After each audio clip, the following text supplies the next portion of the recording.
மாலை 4 மணி. எடப்பாடி பழனிசாமிக்கு வந்த நல்ல செய்திகள் மகிழ்ச்சியிலே அதிமுகவினர். நண்பர்களே, நாம் போடக்கூடிய வீடியோக்கள் உங்களுக்கு பிடிச்சிருக்கு அப்படின்னா லைக் அண்ட் சப்ஸ்கிரைப் பண்ணுங்க. அதிமுகவை பொறுத்த வரைக்கும் கடந்த வாரங்களில் எடப்பாடி பழனிசாமி அவர்கள் பொதுச் செயலாளர் பதவியிலிருந்து இறக்கிவிடப்பட இருக்கிறார். எப்படியும் எடப்பாடியை பதவியிலிருந்து இறக்கியே ஆக வேண்டும். எங்களுக்கு அமைச்சர் பொறுப்பு என்பது கிடைக்கப் போகிறது. அதை வைத்து எடப்பாடியை இறக்கி அந்த இடத்திலே நாங்கள் அமரப்போகிறோம் என எஸ்பி வேலுமணி தரப்பு மிகப்பெரிய ஒரு நம்பிக்கை என்பது வைத்திருந்தது. அதாவது அரசனை நம்பி புருஷனை கைவிட்ட கதையாகத்தான் தற்போது எஸ்பி வேலுமணி தரப்புடைய நிலைமை என்பது இருந்து கொண்டிருக்கிறது. எடப்பாடி பழனிசாமியை எதிர்த்து விஜய்க்கு ஆதரவாக சென்றதும் விஜயும் கைவிட்டு விட்டார், எடப்பாடி பழனிசாமியும் கைவிட்டு விட்டார்.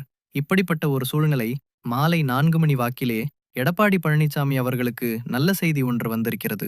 அந்த நல்ல செய்தியை பொறுத்தவரைக்கும் டெல்லி மேலிடம் அதற்கான அதிரடியான முடிவுகளை எடுத்து எடப்பாடி பழனிசாமி தரப்பிடமும் எஸ்பி வேலுமணி தரப்பிடமும் அதிரடியான உத்தரவுகளை போட்டிருப்பதாக இணையதளங்களில் செய்திகள் என்பது உலா வந்து கொண்டிருக்கிறது. இந்த 15 நாட்களில் எஸ்பி வேலுமணி தரப்பு நமது உள்துறை அமைச்சர் அமிர்தாவை தொடர்பு கொள்வதற்காக ஏகப்பட்ட முறை தொடர்பு கொண்டிருக்கிறார்கள். ஆனால் இன்னும் 1 மாத காலத்திற்கு எங்களை தொந்தரவு செய்ய வேண்டாம் என அமித்ஷா ஒரே அடியாக சொல்லிவிட்டாராம். இப்படிப்பட்ட ஒரு சூழ்நிலையில் டெல்லி மேலிடத்திலிருந்து ஒரு தகவல் என்பது வந்திருக்கிறது. அதாவது இன்று மாலை 4 மணி வாக்கில் அந்த தகவல் என்பது வந்திருக்கிறது. அந்த தகவல் அடிப்படையில் எடப்பாடி பழனிசாமி சொல்வதை கேளுங்கள், இல்லையென்றால் எங்களோட நடவடிக்கை என்பது வேற மாதிரியாக இருக்கும் என எஸ்பி வேலுமணி தரப்புக்கு அதிரடியான உத்தரவுகள் என்பது போடப்பட்டிருப்பதாக செய்திகள் என்பது இணையதளங்களில் உலா வந்து கொண்டிருக்கிறது.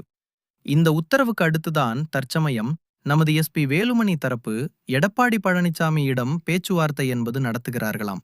அந்த பேச்சுவார்த்தையிலே ஒரு 3 முக்கியமான கோரிக்கைகளை வைத்திருக்கிறார்களாம்.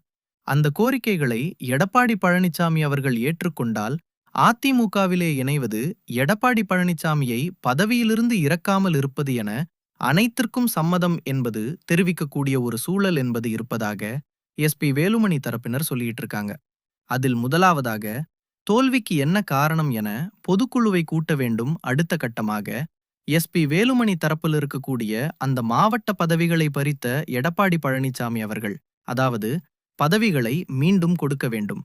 அடுத்து மூன்றாவதாக எம்எல்ஏ பதவியை பறிக்கக்கூடாது, கட்சித் தாவல் சட்டத்தின் அடிப்படையிலே கண்டிப்பாக நடவடிக்கை எடுக்கக்கூடாது என ஆளுநரிடம் எடப்பாடி பழனிசாமி சென்றிருந்தார். அதை வாபஸ் வாங்க வேண்டும். இப்போ வேறு எதுவும் கிடையாது. எஸ்பி வேலுமணி தரப்பிற்கு மாவட்ட செயலாளர் பதவி, அதே போல எம்எல்ஏ பதவியை பறிக்காமல் எடப்பாடி பழனிசாமி இருந்தால் கண்டிப்பாக எஸ்பி வேலுமணி தரப்பு எடப்பாடி பழனிசாமிக்கு ஆதரவு அளிக்க இருப்பதாக செய்திகள் என்பது ஒரு இணையதளங்களில் உலா வந்து கொண்டிருக்கிறது. பார்க்கலாம். அதிமுகவிலேயே பிளவு என்பது இல்லாமல் இருந்தாலே கண்டிப்பாக வருகின்ற தேர்தல்களை மிகப்பெரிய வெற்றி வாய்ப்பு என்பது காத்து கொண்டுதான் இருக்கிறது. ஓகே காய்ஸ், வீடியோ பிடித்திருந்தால் லைக் அண்ட் சப்ஸ்கிரைப் பண்ணுங்க.